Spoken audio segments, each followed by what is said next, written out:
Ngoja nisome hili andiko kwanza, alafu nitakwenda kuomba kwa ajili ya mahubiri haya. Wagalatia sura ile ya 3 mstari wa 13 hadi 14.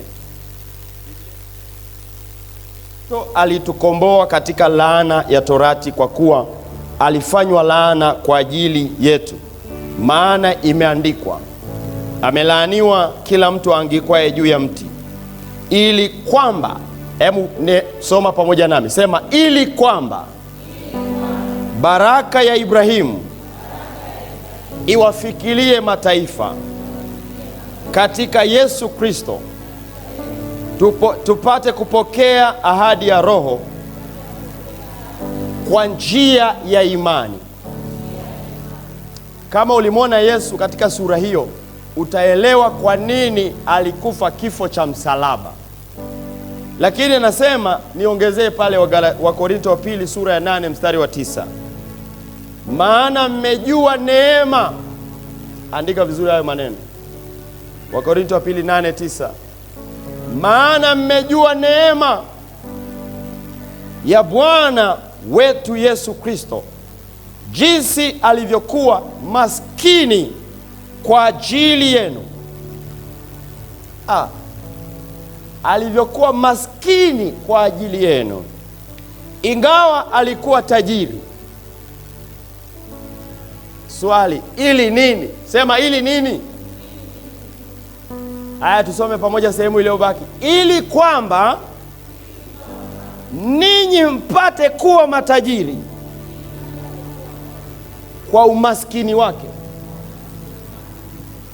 Mshukuru Yesu kwa makofi mengi sana.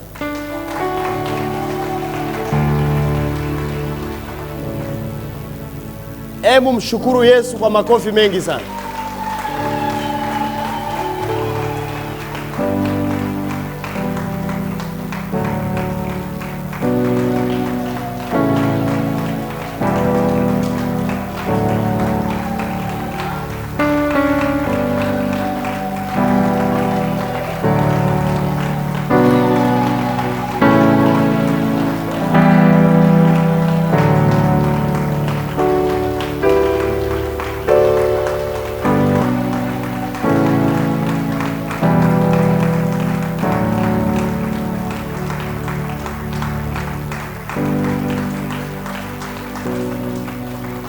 Asante.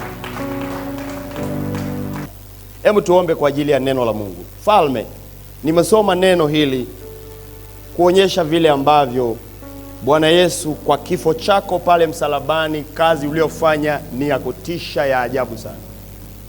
Mara nyingi tumeitazama katika upande mmoja kwamba ulikuja kutuokoa ili twende mbinguni. Lakini tumeshangaa kwamba baada ya kutuokoa tumeishi miaka mingi tena duniani. Na hapa duniani ni mahali ulipotuweka kwa makusudi maalum. Yale yale ya mwanzo ulipotuumba. Ukasema watawale samaki wa baharini, ndege wa angani na nchi yote pia wakaitiishe. Ukasema nimeomba mtu kwa mfano, kwa sura yako mwenyewe. Kwa sura yako ulimuumba mtu mume na mtu mke. Na katika mazingira yale uliowapatia, moja ya jambo la awali kabisa ulizungumza kwenye maisha yao, ulitamka baraka. Ukasema wabarikiwe na kuongezeka na kuzaa na kuzidi katika ufalme ule ambao ulikusudia waweze kuonyesha katika ulimwengu huu. Wewe ndiwe unayemiliki na kutawala vyote. Na kama ulivyo Baba, haiwezekani watoto wako ukawatelekeza. Tunasimama kinyume na zile fikra za adui ambazo zimepelekea watu wako kujiona wanyonge.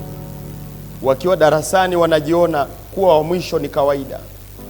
Wakifungua biashara wakiona duka lao kuwa la ovyo ovyo ni sawa.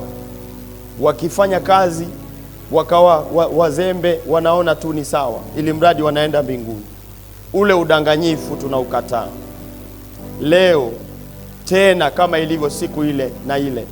Ninakusihi Mungu ukaseme nasi kwa neno hili, likaguse maisha yetu kwa namna ya kipekee sana, na watu wako waweze kupokea mtazamo mpya wa kubadilika ili kwa njia ya neno lenye nguvu ya uzima tupate kuwa watu watendao makuu, waliobarikiwa na Muumba wao na wanaotenda makuu katika ulimwengu huu ambao umetuweka ndani yake. Na ufalme wako uje, mapenzi yako yatimizwe hapa duniani kama huko mbinguni. Katika jina la Yesu naomba na kuamini, amen. Somo lilikuwa baraka za Mungu, na tumeongea mambo mengi, hasa wale mnaohudhuria ibada za alfajiri, na bado nina mzigo sana.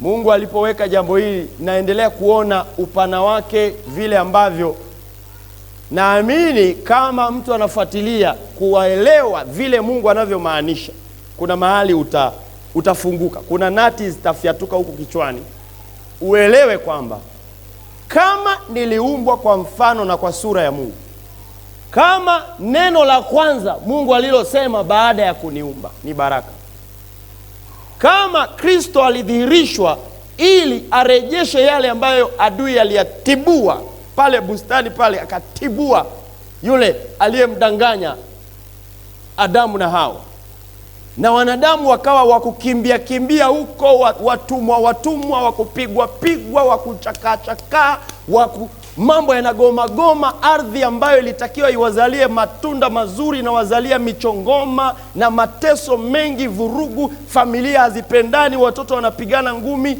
mpaka Habili anauawa na kaka yake Kaini, vurugu ikaingia duniani, watu wakaanza kuwaza vitu vibaya, mpaka Mungu akaamua kupoteza wote wa kizazi kile kwa gharika iliyopita, akamwacha Nuhu. Angalia, baada ya kumtoa kutoka kwenye safina, maneno ya kwanza Mungu aliyozungumza, Mwanzo sura ya 9 utakuta amemwambiaje?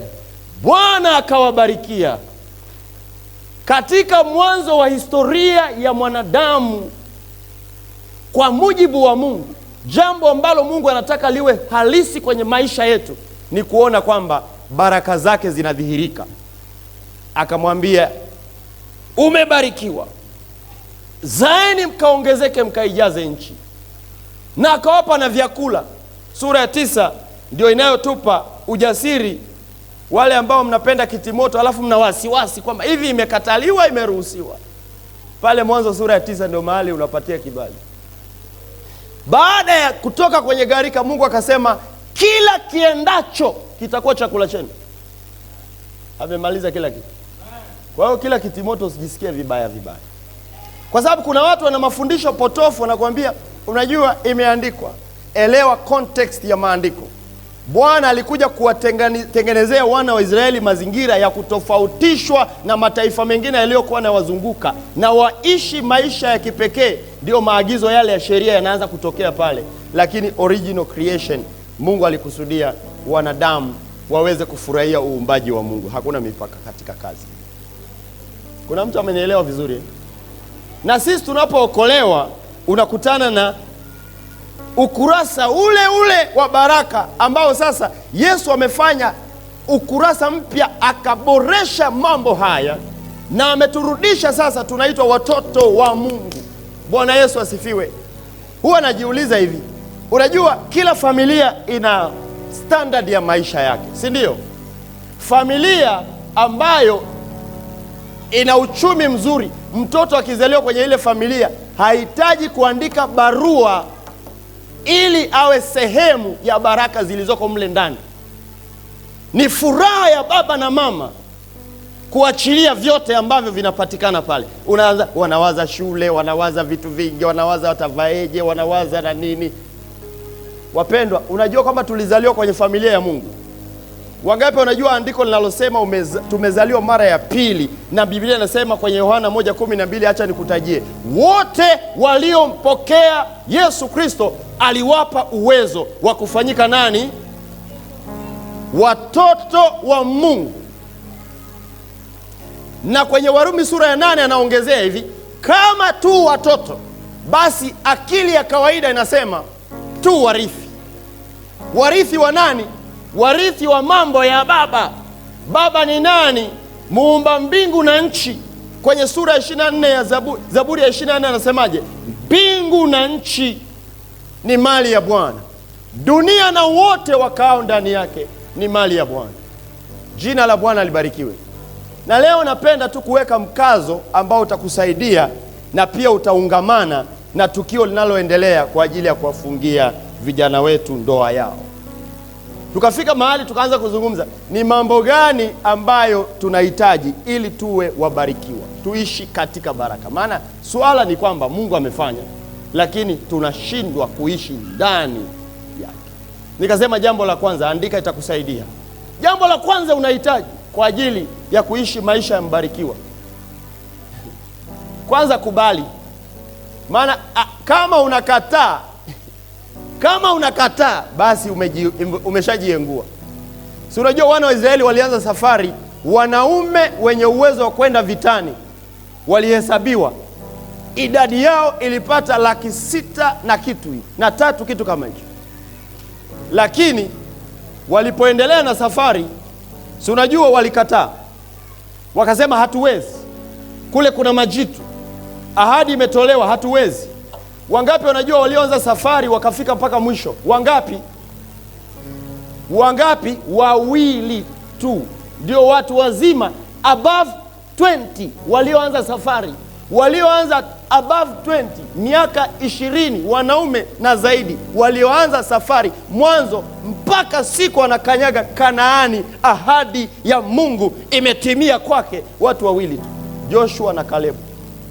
Si kwamba wengine walikuwa hawana mahali pa kumiliki, ila woga wao uliofanya wakakataa wenyewe, mimi sifai kwenda kule, mimi sifai aina ya maisha katika agano la kuishi kule Kanaani.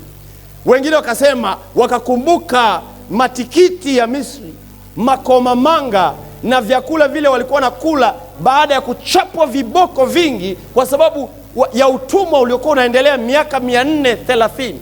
Wote wakawa wanasema, laiti tungerudi Misri, laiti kuliko kuja kufia jangwani. Wanapishana na Mungu ambaye alishanyosha mkono wake, amewatoa kutoka Misri, anawapeleka mahali pa miliki yao. Walikataa, wakabaki wawili, Joshua mwana wa Nuni wa kabila ya Efraimu na Kalebu mwana wa Yefune wa kabila ya Yuda. Akakanyaga ile nchi, na alipofika ameshakuwa mzee miaka 85. Biblia inasema akamwambia Yoshua, sasa Yoshua ameshakuwa kiongozi, akasema, nipe ule mlima, maana nina nguvu kama mwanzo. Mungu aliniambia nikiwa na miaka 45, na leo miaka yote hii imepita. Ilikuwa 40 imepita kwenye safari, alikuwa na 45. Sasa nimeingia, lakini nina nguvu kama ile ya mwanzo. Na akamwambia hivi, nataka unipe mahali ambapo yanapatikana yale majitu ambayo wenzangu waliyaogopa. Wale Waanaki mimi ndo nawataka wale. Akauomba mlima ambao Waanaki wanapatikana. Anasema, nina nguvu ya kutoka kwenda vitani kama mwanzo. Kwa neema ya Bwana, ukiamua kushikamana na mpango wa baraka za Mungu, Mungu atakutia nguvu, na wakati wa kushinda kwako unapowadia, hautakuwa mlegevu, utatenda makuu kwa jina la Bwana wa majeshi. Haleluya. Mungu ana mpango wa kubariki yule kijana ambaye leo ukiangalia unaona nyumbani kwenu, yani Misri nafuu, kwa sababu hali ya nyumbani ni mbaya. Lakini nakuambia, kwa kuwa Yesu Kristo ni Bwana na Mwokozi wa maisha yako, kwa kuwa alifanyika maskini ili kwa huo umaskini ambao aliubeba, na yani aliamua kuubeba, sio kwa sababu ulikuwa unamng'ang'ania, akauchukua. Kwa lugha rahisi ni kwamba kuna furushi chafu alitubebea, akatupilia mbali, tuondoke tukiwa na ujasiri mpya na tuenende kwenye baraka za agano jipya katika jina la Yesu. Akajitwika yote ya kwetu. Unajua mazagazaga ya wanadamu yote aliyabeba. Sasa wengi wanamwamini Yesu kwamba dhambi kabeba, magonjwa ametuachia. Hapana, alisema kwa kupigwa kwake sisi tumefanya nini? Wengi wanafikiri kwamba Yesu akatupebea, amebeba dhambi na tuna nguvu ya kukemea mapepo yatoke. Pepo likilipuka hapa, kuna vijana watainuka, haliondoki yani hata rudi nyumbani mpaka hilo pepo limetoka. Lakini likija pepo la sura ya umaskini, tunalikalia, tusema haina shida. Yesu huyu tukimwelewa kwa mapana sana, tutajua jinsi ambavyo yale aliyonena yanatimia yote bila kupunja kitu chochote. Jina la Bwana libarikiwe. Kwa jambo la kwanza, kubali. Hebu weka mkono kichwani namna hii. Sema, ee Mungu, ninakubali kwamba mimi ni mtoto wako. Na kama ni mtoto wako, basi ni mrithi wa baraka zote zinazopatikana kwako, baba yangu. Kwa sababu nisiporithi baraka zangu hizo, baba yangu, wewe mwenyewe hutafurahi. Kwa sababu hakuna baba anayefurahi kuona watoto wake hawajarithi mema yanayopatikana kwake. Naomba Bwana, akili zangu zikubali, akili zangu zielewe kwamba mimi sio mlaaniwa, mimi ni mbarikiwa katika jina la Yesu.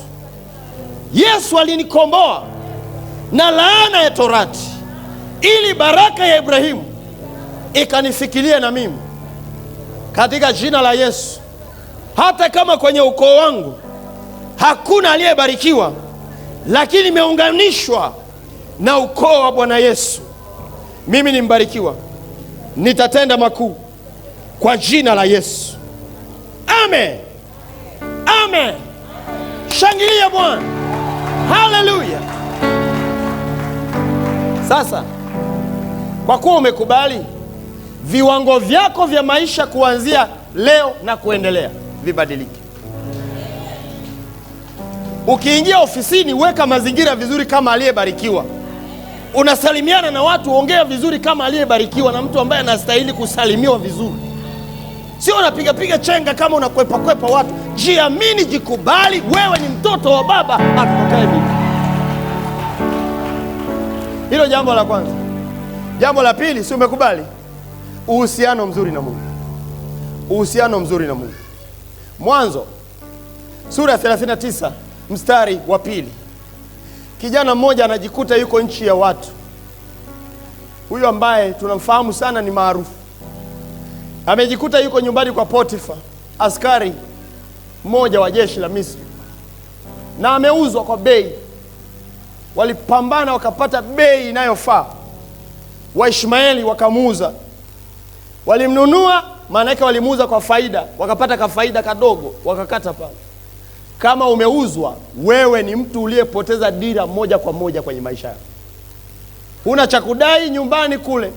Mavazi yanayovaa yanamwonyesha kwamba hustahili chochote kilichochema kwenye familia ya Potifa. Lakini huyu kijana, hebu soma Biblia yako pale, sura ile ya 39 mstari wa 2. Biblia inasemaje? Lakini Bwana akawa pamoja na nani? Pamoja na Yusufu. Nampenda huyu Bwana akiwa pamoja na mtu. Haijalishi umejikuta uko wapi, lakini atakutofautisha kwa jina lake. Maana umebeba heshima yake. Huwezi kubaki nomo wakati umebeba extraordinary God. Huwezi ukabaki chini ya kukanyagwa wakati ambaye umebeba jina lake ni Mungu aliye juu. Bwana akawa pamoja na nani? Soma vizuri hayo maneno. Akawa pamoja na Yusufu. Akafanya nini? Naye akastawi. Kiingereza kinasema and he was prosperous man. Naye akastawi. Kwa nini? Bwana alikuwa pamoja na Yusufu. Na hili eneo nina fundisho la kutosha, muda wa kutosha sana, kwa sababu kuna mambo mengi inabidi tuyajue ili kuchochea uhusiano wako na Mungu. Lakini naomba tu kwa ujumla wake ni kwamba Mungu anapenda watu wanaomwamini, anapenda watu wanaoishi maisha matakatifu, anapenda watu ambao hawafugi maovu kama vile ndio jambo la kukaa nalo. Hata kama amegundua amekosea, ni mwepesi wa kusema Baba nisamehe. Mungu anapenda watu wastahili.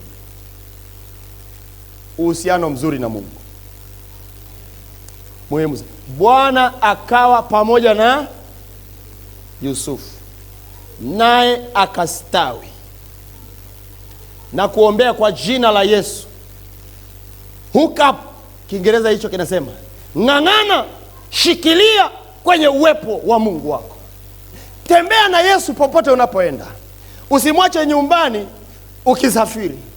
Usimwache kanisani baada ya ibada ukakuta kule sokoni, kule ofisini, kule wapi unakokuwa watu wanajiuliza kama huyu kaokoka. Basi wote ni wote. Kama huyu wote tumeshaokoka. Tunza uhusiano wako mzuri na Mungu, nawe ukastawi kwa jina la Yesu. Unajua kustawi maana yake nini? Hata kama umeanza kidogo, kuna maongezeko yanatokea. Na ustawi ni jambo linalopiganiwa sana, kwa sababu upande mwingine wa adui unataka kukuambia haiwezekani ukastawi wewe, utafia hapo hapo wewe. Tena pressure ndio itakayokuua, kwa sababu utapigwa na msongo wa mawazo. Kila unakogeuka umebanwa, umefungwa na mijeledi, unapigwa kila mahali, umefungwa na minyororo ya chuma, huwezi kutoka hapo. Anataka ufike hapo useme, Mungu, kama haya ndio maisha, basi acha nife. Hiyo ni hali mbaya ya kukata tamaa. Kwa hiyo kuna upinzani unakuja upande wako, unataka kukusemesha, kukuambia hapana, utaishia hapo. Inatakiwa kusimama imara. Bwana akiwa pamoja nawe, shikilia hapo kwanza, alafu uwe jasiri kumtoa yule ambaye hatakiwi kuwa pamoja nawe. Yule ambaye hatakiwi kuwa pamoja nawe ni kumpiga teke na kusema niache, sitaki mawasiliano na wewe. Hilo ndo kosa la Hawa alimsikiliza, akapiga simu kama ingekuwa siku za leo. Hello Hawa, unasemaje? Ati hivi ndivyo Mungu alivyosema? Kwani amesemaje? Eti msile matunda yote? Hapana Bwana, sio hivyo Bwana, hajasema hivyo. Amesemaje? Amesema matunda yote mnaweza mkala, ila ule mti wa katikati ya bustani msiule, msije mkafa. Kalegeza misimamo, msije. Mungu hajasema msije mkafa, Mungu alisema mtakufa hakika. Ilitakiwa kuanzia pale, alafu hapana, sio hivyo, hamtakufa hakika. Akasema kutoka pale naye akaacha kuongea. Anamsikiliza. Inakuwaje? Akamwelewa na akaona Mungu ndo alikuwa anawazuilia mambo mema. Mungu atusaidie wa Kristo tuwe jasiri kutokumsikiliza shetani, usimpe sikio letu. Akisema we huwezi, useme inawezekana kweli siwezi. Pinga hapo hapo kwa jina la Yesu. Jina la Bwana libarikiwe. Na jambo la tatu unahitaji kwenye maisha yako, safari hii ambayo Mungu amekusudia wewe ni mbarikiwa wa Bwana, unahitaji uhusiano mzuri na Mungu, si ndio? Unahitaji uhusiano mzuri na watu. Jambo la tatu, na hili nitalisema, litasaidia, nitaunganisha na jambo pia la vijana wetu ambao leo wanaamua kuchukua hatua ya kuingia kwenye ndoa. Mungu alipomuumba mwanadamu, sura ya kwanza ya Mwanzo mstari wa 31 ni hitimisho la uumbaji. Kwenye hitimisho Mungu anasemaje? Mungu akaona kila kitu alichokifanya, tazama ni chema sana. Chema sana. Kwa hiyo Adamu na Hawa vile tu walivyoumbwa, kwa namna walivyoumbwa, ni miongoni mwa kila kilichofanywa na Mungu ni chema. Sasa Hawa alikuwa hajatokea, alikuwa ndani ya Adamu. Kuna siri moja watu hawajui. Yaani Mungu alipomuumba, sura ya 5 ya Mwanzo inasema hivi, akawapa jina lao Adamu. Adamu ni jina la wote, kwa sababu inabeba mwanadamu. Ila alikuwa hajamtoa nje Adamu wa kike. Angalia, aliyesema ni vyema sana, baadaye anasema si vyema. Si vyema mtu huyu awe peke yake. Naomba tufungue Mwanzo pale, sura ile ya 2, na nitakusaidia upate kuelewa pia ule mtazamo finyu ambao wakati mwingine tukisoma hili andiko tunawaza tu jambo moja: si vema. Mwanzo 2:14-18, Bwana Mungu akasema, si vema mtu huyu awe peke yake, nitamfanyia msaidizi wa kufanana naye.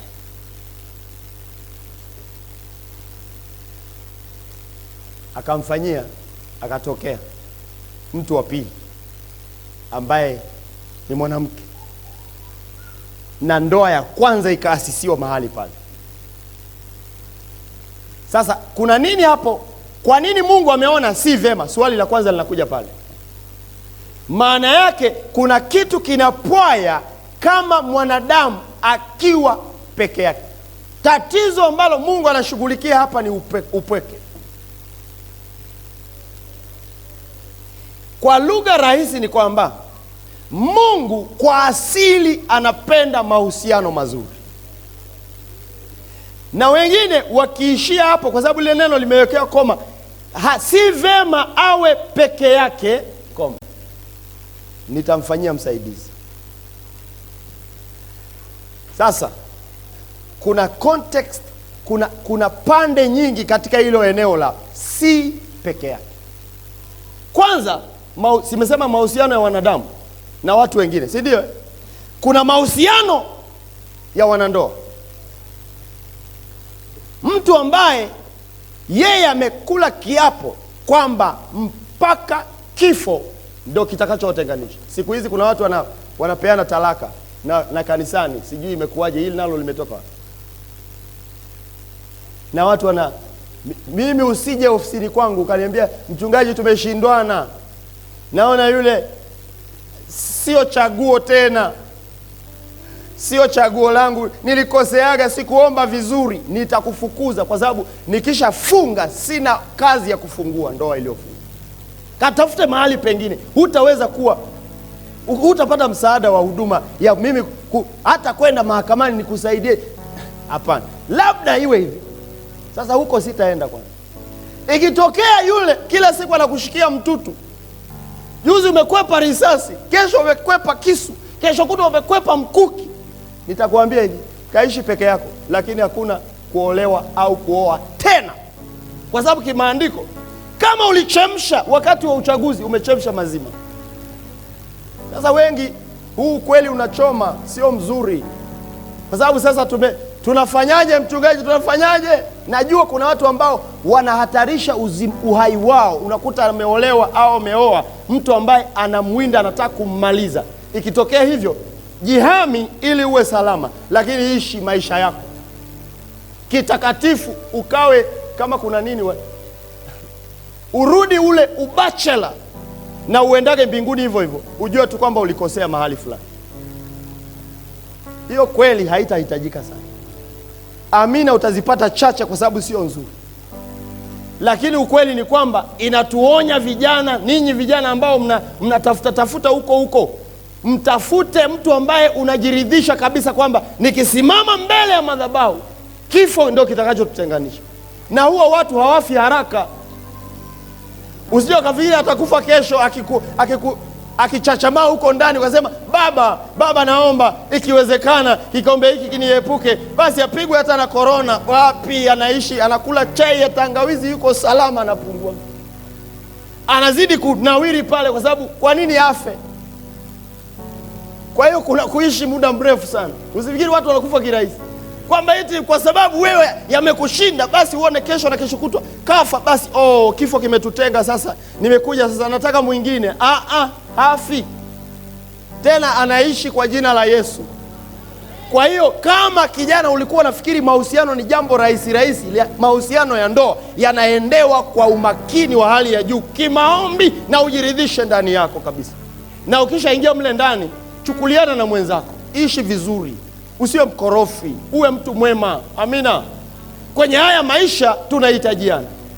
Ukweli ni kwamba mahusiano ya ndoa ndiyo ya awali Mungu aliyoyatengeneza, lakini Mungu amekusudia sisi wanadamu, tukitoka kwenye mahusiano ngazi ya ndoa, tunahitaji watu wengine pia watuzunguke kwenye maisha yetu ya kila siku. Haya, unionyeshe mtu ambaye alifungua duka ili awe yeye ndo mteja, ajiuzie bidhaa zake, alafu yeye ndo muuzaji wa duka hilo, na yeye ndio wa kuchukua mizigo, alafu bidhaa anajiuzia mwenyewe. Akiishiwa naenda tena akachukua wholesale, anakuja kujiuzia kwa bei ya reja reja peke yake, hakuna mteja anayetoka nje ya duka lake, alafu akawa amefanikiwa. Yuko wapi? Yupo. Maana yake nini? Tunahitajiana watu wengine. We are not stand alone. Sisi sio watu wa kujisimamia kusema I am self sufficient. Mungu peke yake ndo self sufficient. Tunahitaji uhusiano wa Mungu na uhusiano kati yetu na Mungu ukae vizuri, lakini uhusiano kati ya wanadamu unahitajika, na mahali pa kwanza aliposemea Mungu ni hapo, ndoa, mume na mke. Haishi hapo. Hebu muangalie jirani yako aliyekaa karibu na wewe.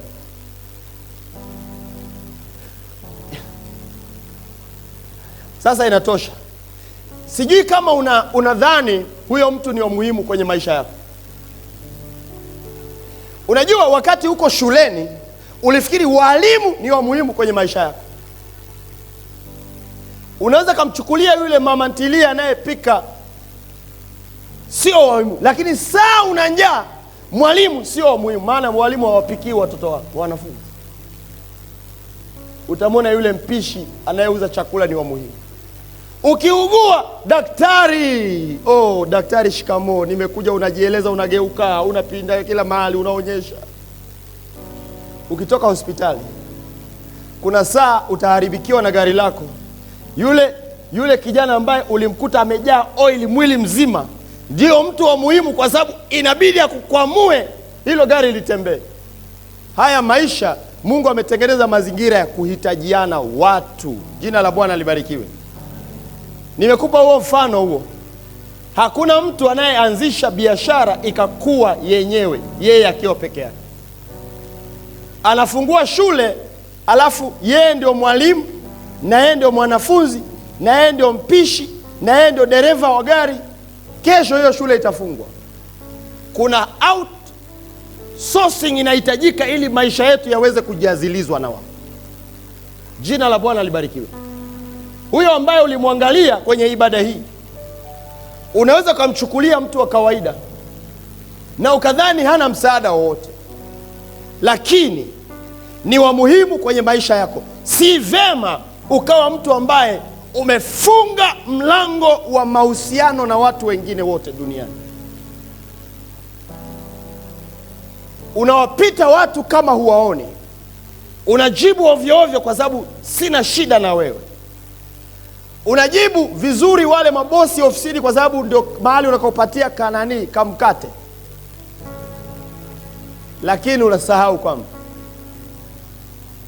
wakati unamjibu bosi vizuri, kuna saa ukihitaji jambo inabidi aache maelekezo kwa sekretari ambaye wewe unampita kama vile humoni.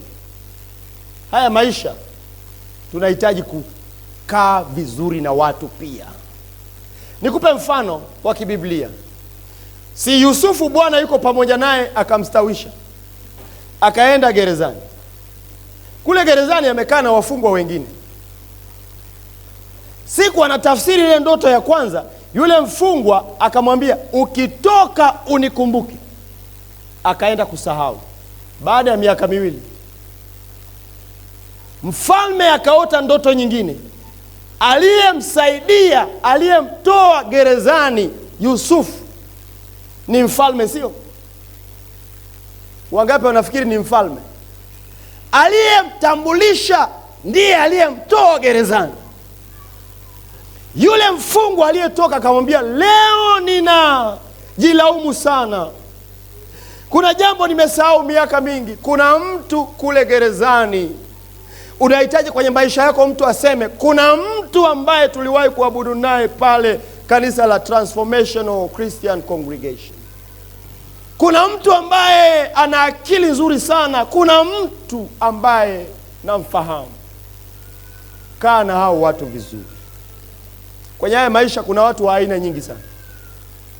Yesu alisema kuna aina ya watu wametaja pale. Waombeeni adui zenu. Kuna wanao waudhi. Kuna marafiki.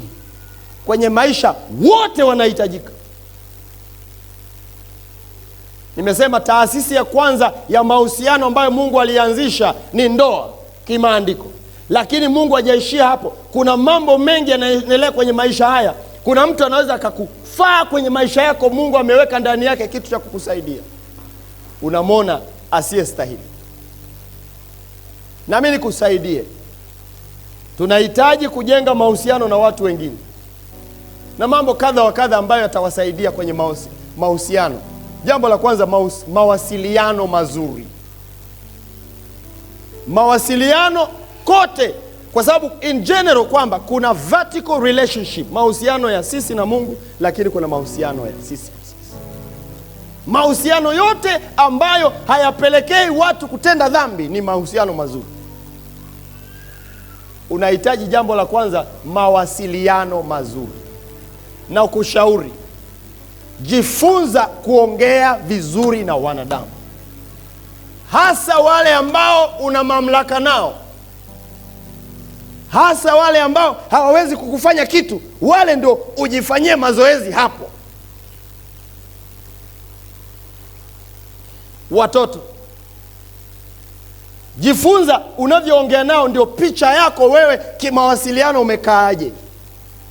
Wale ambao ukiwasema vibaya, hawawezi kukuandikia barua kwamba kuanzia leo umemjibu bosi vibaya. Wale ndio watatupima sisi tuko vipi kwenye mawasiliano. Na hili linagusa pia kwenye ndoa, kwenye ile taasisi ya awali. Justin pamoja na mkeo mtarajiwa huyu, baada ya dakika chache hapa tutakamilisha hili zoezi. Hiyo nyumba yako ikawe mahali pa maneno ambayo Biblia inasema maneno yenu yawe na neema siku zote. Mtu akikusikiliza apone. Mtu akikusikiliza apate kitu cha kumfaa kwenye maisha yake. Anasema katika ngoja nisome hilo andiko. Katika Wakolosai 4:6. Na nitaishia hapo kwanza kwa sababu muda hautoshi kuongea vitu vyote hivyo. Maneno yenu yawe na neema siku zote, yakikolea munyu, mpate kujua jinsi iwapasavyo kumjibu kila mtu. Na mimi naweka vizuri kwa mkazo, hasa wale ambao hawana mamlaka ya kukufanya chochote. Hao ndio watakupima wewe uko vizuri vipi katika mawasiliano. Maneno ya kinywa chako yanaweza kukutengenezea mazingira watu wakakuona usiyefaa, wakasema namjua mtu mkorofi yuko pale jirani yangu. Acha tutengeneze mazingira ambayo tunakuwa vizuri kwenye mahusiano, kuanzia ngazi ya ndoa na maisha mengine hapo yanayoendelea. Kuna mtu amebeba majibu yako, lakini unaweza kumpiga teke, kumbe ana jambo la kukufaa sana kwenye maisha yako. Na Bwana atusaidie. Tunahitaji mawasiliano mazuri. Jina la Bwana libarikiwe. Hivi unaelewa somo langu limetoka wapi? Wangapi wanakumbuka tulitoka wapi? Kutoka kwenye baraka tukaja vitu gani vinapelekea mtu abarikiwe? Mahusiano mazuri na Mungu, lakini mahusiano mazuri na watu wengine pia. Hawa watu ni wa muhimu kwenye maisha yetu. Hawa watu tusiwachukulie kawaida. Mimi sikuchukulii kawaida umekuja kuabudu nasi siku ya leo mahali hapa. Mungu akubariki sana. Ningemhubiria nani sasa? Umeweka kanisa ambalo mchungaji ndio mpiga vyombo, mhubiri na kufagia kila kitu, mpiga kamera kila kitu na nini. Hilo ni kanisa? Itakuwa ni nini? Bwana akubariki. Naomba nisaidie kumshika jirani yako kwa niaba yangu mkono. Mwambie Bwana akubariki sana. Wewe ni mtu wa muhimu kwenye maisha yangu. Ninakuombea ustawi kwa jina la Yesu. Ninakuombea mema ya kutokee, na ukibarikiwa nitafurahia mema yako kwa jina la Yesu. Haleluya!